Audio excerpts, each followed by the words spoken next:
15 overblown American fears that make the rest of the world laugh, like we care what they think. Part 1 on today's round of Beer Thursday.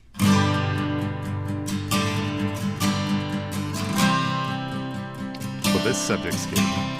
Jay, this is one of those articles I found from the MSN homepage. Most of it's dumb, but we seem to do a good job ripping on these dumb articles. At least it's fun for us. So I hope that our dear heart friend will like it as much as we do. I think that's right. I think that would be something that we would hope for. I fear that some people may not like it, but that's what makes me American. Most people not liking it is what makes you American. Yeah. That sounds very anti-American. So tell us, what do we got? What number one? Do we got? Oh, that was aggressive, wasn't it? It was a little aggressive, but I'll let it stand. Fear of germs everywhere. Now, I'm guilty of that. Are you? Now, did you spent a little time in Dublin in Ireland? Did you get the impression that the Irish are as fearful of germs or as much as germophobic as we are here in these United States? Well, no, especially the one particular guy that I spoke to that was what I would refer to as a close talker. He had the foulest breath, and I think I was drenched with his spittle after he finished talking to him. Spittle. That's a fun word, spittle. Yeah. But I mean, but no, I didn't get a sense that in general, the Irish were particularly worried about germs and the such. But you're in Ireland, man. Ireland's fucking cool. So I'm not going to worry about that shit. That's my problem. Yeah. Is that a vacation thing? You're going to be on vacation. You're having fun. You're in another country. Are you just going to be less concerned about anything in general than you are at home or at work? Probably. Yes, I agree. Yeah. I mean, I really, the thought of germs didn't even occur to me while we were there. Yeah. And I guess most of my time outside of America was spent in Madrid. And I remember eating things there that I would never eat here, like going to a bar, and I love tapas, which is the free little tiny bite dish of food that you get when you order a drink at a bar. Yeah. And I remember I ate some shrimp there at a bar as a tapa that I would never have eaten. If I'd been home and saw it, I would have went, yeah, no, thanks. I'm not so sure about that. And then I remember eating I think it was some potatoes with aioli, which is a fancy way of saying mayonnaise. I'm sorry. I was thinking aioli. Aioli was like the circle part around the dicks. That's not where I expected that to go. Sorry, I meant the nipples, not the nipples, but the round part around the nipple. I thought that was aioli. Oh, I'm glad you brought that up. No, you're not. Tell us more about nipples, Jay. Well, I'd rather not. Especially female nipples, if you would, please. Well, and speak slowly and descriptively. I pass. Okay. But if I'd been at home, I probably would have said, yeah, that mayonnaise has been sitting out all day. I think maybe I won't have that. But there, I'm like, yeah, give me the potato salad with my beer. I'll eat that shit. Well, it's like, especially after the whole COVID thing, like I'm wary about going to one of those, like a buffet or like all you can, like even a cafeteria kind of, a little bit wary. Yeah. Cafeteria, maybe not so much because you don't handle it yourself. Somebody there handles it. But Yeah. yeah, Well, but yeah. Like if you go to some like, cause remember, you remember the Big Apple had oh, yeah. the pizza, The like, pizza. Oh, yeah. yeah, I'm a little wary of that, you Or, I know? mean, any pizza buffet, you can still find those today or Chinese Yeah, buffets. From what I understand, there are a few Golden Corrals that are still open. crazy. Yeah. Wow. Yeah, and I'm pretty diligent about at work anyway, not so much at home. Pretty diligent about cleaning up after myself.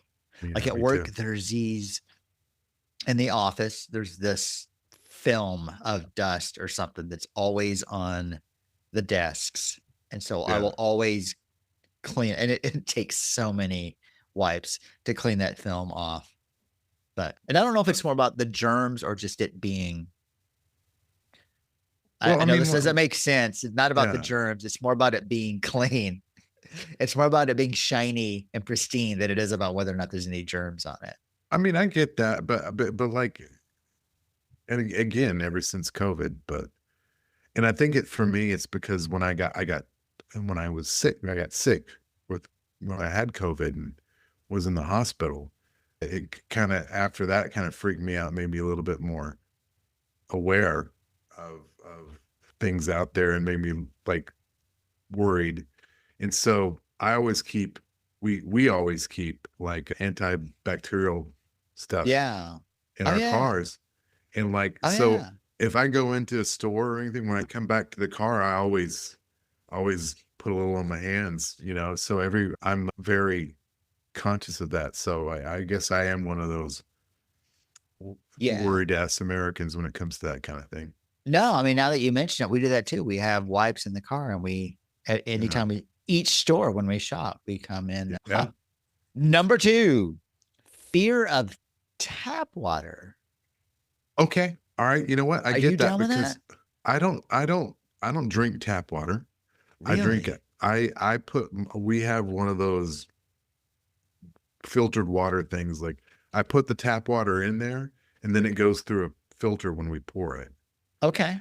Now, does Yeah. it filter it into the thing and then you pour from that, or does it filter as you It pour? filters as you pour. Yeah. Okay. Tap water in general, or does your tap water just not taste good? It used to be that. It used to be Or just are you it just just a didn't taste pussy? like well, yeah.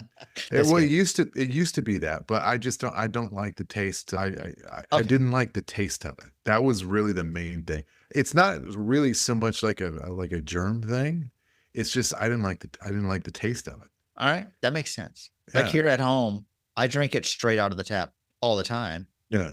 because it tastes fine here, but I know it can I know that okay, so where we are geographically in the Dallas Fort Worth area, I'm on the west side, Jay's on the east side, and kind of East right in the side. middle All right. is Grapevine Lake. Yeah. And I've heard that as you get closer to Grapevine Lake, the tap water gets yuckier. Mm. And maybe I don't know if we're far enough from the lake, and maybe I shouldn't be drinking it, but I do know. So and at work, I'll drink water right out of the tap, and people look at me like I'm crazy. Like, Yeah. it tastes fine. It can't be anything wrong with it. It tastes fine, and I don't taste any chlorine. In Dublin, and when you were in Ireland, what did you drink? Other than Guinness, did you drink any water? And Yeah. that's I probably a dumb drank water. question. Yeah. But Okay. I mean, I didn't drink it out of the tap just because I'm not you know, I don't do that here. So, but I would order Yeah. water. I didn't think it twice. I didn't think twice about it when I ordered it. And, like I said earlier, my only experience outside the United States, well, I mean, other than Mexico, do not drink the water, Yeah. or I don't even remember if I drink water in Canada, but Madrid, I think is kind of known for its delicious, really good quality tap water. Nice. And so I could see if more big European cities are like Madrid and have really good water versus America, where some of our water is not that good. I can Yeah. see they may not understand. Well, if you grew up here and you tasted some of this water, you would have a fear of it too. Well, I mean, Oh, shut the hell up, yeah. Europeans. Well, we've been, you know, like I don't know about you, but I've had on a couple of different occasions, especially in Richardson, since we've been living here, where we've had the boil water thing where if you drank the water, you needed to boil it first before you drank it. The only time we had it in our area was during the Ice Mageddon of Yeah. 2021. Yeah. Well, we've only got through 2, but it's time for a toast. Oh, it's time for a toast Time, you can't stop it. It keeps ticking into into the the. future. Yeah. So I'd like to raise a glass, if you may. I may, I might, I don't know. You tell me. I'm gonna make this up just off the top of my head. It could be horrible, but nobody really cares. Nobody's even listening, We'll except live for with us and 10. So you know what? Your mom's house. Here, yeah. There's a lot of things to fear in this world. There's the fear of missing out, the fear of germs, the fear of tap water, but the only thing I fear that I may not get another drink Mm. of alcohol. Cheers. Cheers. Totally saved it. Totally saved it. Number 3. We're going to average 3.5 minutes on each one. Yeah. I think there's more like 5 minutes in each one. Okay. Okay. This one I'm going to call bullshit on. Maybe. Fear of spicy food. I know maybe 2 people who fear spicy food. I don't know anybody who fears spicy food. I know people that don't eat it because it just doesn't sit well with them. Okay. Yeah. I might be one of those people. I'll have just a little bit because I don't want it to burn several times the next day. It's kind of funny though. I've been eating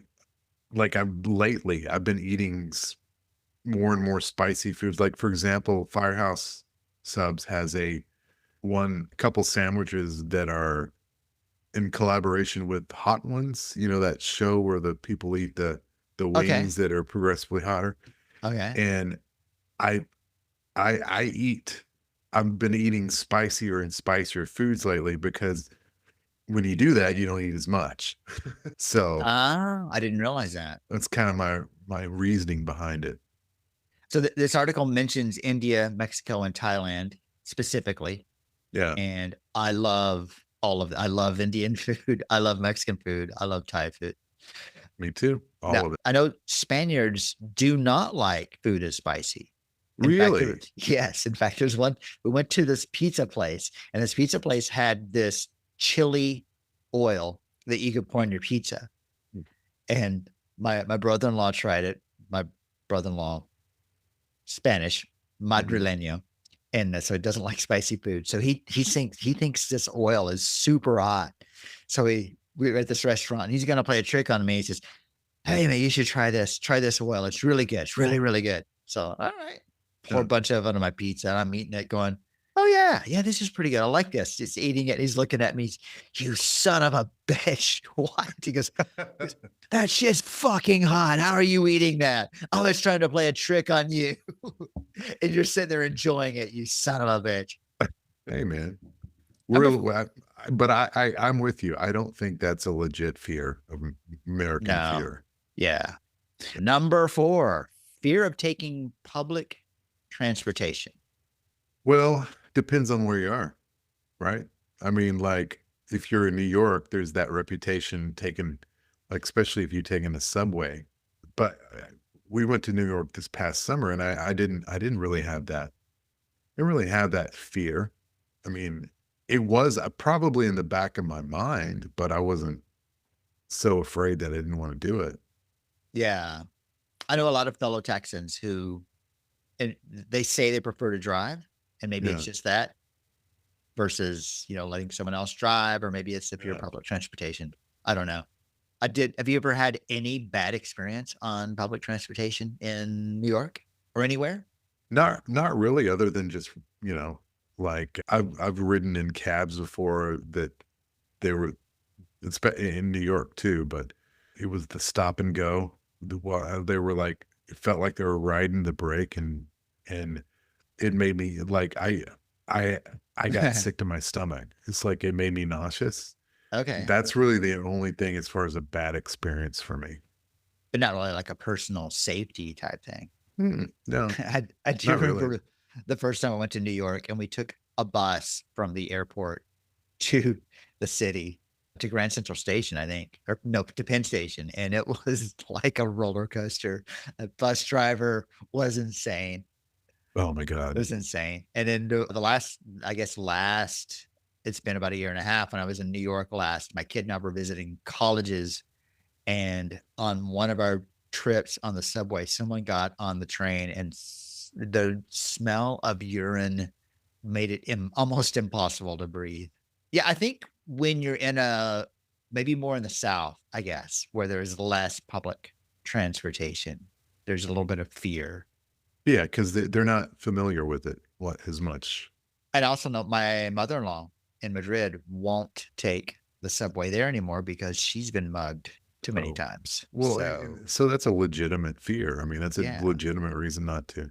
I Yeah. mean, the subway can be scary, especially in New York. It was scary, but it could be scary. But I mean, it didn't bother us. But we're like, okay, because we're being cautious. We're watching what our surroundings, and hell, I do that even on public transportation here. Like even if I get on Dart and take a train Yeah. downtown or something, very try to be very aware of my surroundings. Well, that's just smart. I mean, you should do that anyway. Yeah, Whether you're at your local agreed. Walmart or downtown Fort Worth or Dallas, you should always Yeah. have your head Well, on a just swivel. just walking around, Situational yeah, awareness. just walking out on the street, especially in a crowd. That's why I don't carry a wallet in my back pocket anymore. I've Yeah. got the little clip front wallet thing. So Well, I mean, you do that, you don't have to be fearful. You yeah, just pay attention. You exactly, don't have to be fearful. exactly. Like where we were just last week in Lower Greenville in Dallas. Yeah, I mean, as far as I know, really safe place, but I'm still yeah, paying attention to my surroundings. yeah, exactly. Exactamundo. All right, I'm calling Okay. bullshit on this last one of this round. Oh, yeah, me too. I think I know where you're going with this. So, yeah, yeah. Quote, fear of unfiltered coffee, end quote. What the fuck is that? Okay. I don't know how it started, Yeah. but yes. Well, compared to some countries, our coffee is weaker because of the way we make it with our filters and the water dripping through the Yeah. ground up beans into the crevice, not the crevasse, into Yes. the pot Yeah. I mean, we use a versus filter just because we don't want the little grains of coffee to get into yeah. our yeah. And I've had Turkish coffee. I Mhm. love it's delicious. French press is probably the best way to make coffee, but it doesn't stay as hot as long. And I've had in coffee, I don't know if I'm educated or not, but I think of Italy when I think of coffee. Mhm. I don't know why. But the coffee in Spain is stronger unless you order it in certain ways. It is more like an espresso here. Yeah. And I'll try to order that like a cortado or I can't think of what the other way is called, where it's more like a European type coffee. I love that type of coffee. I love an espresso. Yeah. But my favorite is just the brewed, I guess, or fearful coffee that we normally have here in the United Yeah. States. I mean, I don't understand. So what exactly is a Turkish coffee? What is that? I don't know. I just went to a restaurant in Okay. South Lake once, a Turkish restaurant, and then had a Turkish coffee at the end, and it was in a little fancy cup, and it was Mhm. really, really strong and Okay. delicious. It What was about such a delight. French press? Is it kind of the same? It's just really strong coffee or A French press is you it's like a glass or a container, Mhm. and it has this like a plunger type device, and the plunger thing is the filter. So you have the coffee just in the water, the coffee grounds just in the water, and then when you push this plunger, you let it you put the coffee grounds into the hot water, and you let it steep, brew, whatever, so that the coffee flavor gets into the water, and then you push down this plunger, which is the filter, so that when you pour the coffee into the cup, this filter captures the grounds and you're just getting the Uh, coffee. okay. You're just That doesn't getting sound so bad. the coffee flavored water. Oh, it's Yeah. delicious. It just doesn't Oh, stay. It is yeah. the best way to make coffee, Wow. but it doesn't stay hot as long. Oh, More like me, I will make a third of a pot and drink on it for several hours, and that's just not gonna stay hot in a French that press. yeah, and that's like so we like I coffee gets even even here coffee gets too cold too fast. So I use my little Yeti coffee mug and Ah. while I'm working so that it'll stay hot for at least a couple of hours so I don't have to keep going back and warming it up. And I just keep turning the machine back on because I'll do, like, Yeah. just a half a cup at a time so it Yeah. stays hot, and then Yeah. just go back and keep turning the machine back on so that Well, there was speaking of coffee, so one of the coffees I had, and hate to keep bringing this up, but when we were in Ireland, one of the coffees I had that I'd never heard of it before, but apparently you can get it here in the United States. You can order it this way here all the time at most places anyway, but I didn't realize it. It was called a flat white, mm, and yeah, I yeah, started ordering that when I had coffee, and I didn't care how they filtered it. I didn't care any about that. I yeah, didn't know, but all I knew was it was fucking delicious. yeah, I like the flat because a flat white is gonna be like a smaller latte or cappuccino, Yeah, which I also like, but they're not as hot, yeah. and a flat white or a cortado being smaller and having a little less milk will stay hot longer. And so with the flat white, I've been getting like I will order it with almond milk instead of regular milk. Have you So ever it's had it with oat milk? I have. It was pretty good, but I actually like the almond milk better on this Okay. particular one. Well, you're Now, I welcome. bought some oat milk and I had it with cereal and it was Yeah. freaking delightful. It was Oh, it was yeah, better than almond milk for sure. definitely. Yeah. Well, who started this thing? Did I start this? Why can't we ever remember that? I think it You was would I, think I at think it this was you. point. It was you. You started Okay. this. You started this. I'm gonna finish it. Finishing my guy. Hey man, if you're afraid of something, it's Fuck okay off. because we're all afraid Oh, of something. What? I said fuck off. My Fuck bad. off. I'm sorry. But the one thing that we here at Beer Thursday are the most afraid of is that you won't come back next week to listen to us again. So we implore you to do so. And we also suggest very, very heavy-handedly that you listen to us and become patrons and spend Okay. money on us on a monthly. Well, we won't do that. No, Sorry. there's no violence. Sorry. We would love you to become even at the $5 level, all the way up to we have a new level. I didn't mention this to you, Shane, but I've established a new level of patronage. Yeah, yeah. It's the $500 level. Whoa. Yeah. What an Yeah. honor. Yeah, it's a 500 and all you have to do and by the way, at the $500 level, you can become a third host Jay for will Beer blow you. Thursday. Yes. What? And My bad. I take it back. so just keep that in mind, but the best thing and the most important thing to keep in mind is to get up every Thursday morning, afternoon, or evening. Find your favorite streaming device or apparatus and tune in, and turn up another beautifully exciting, life-changing round of Beer Thursday.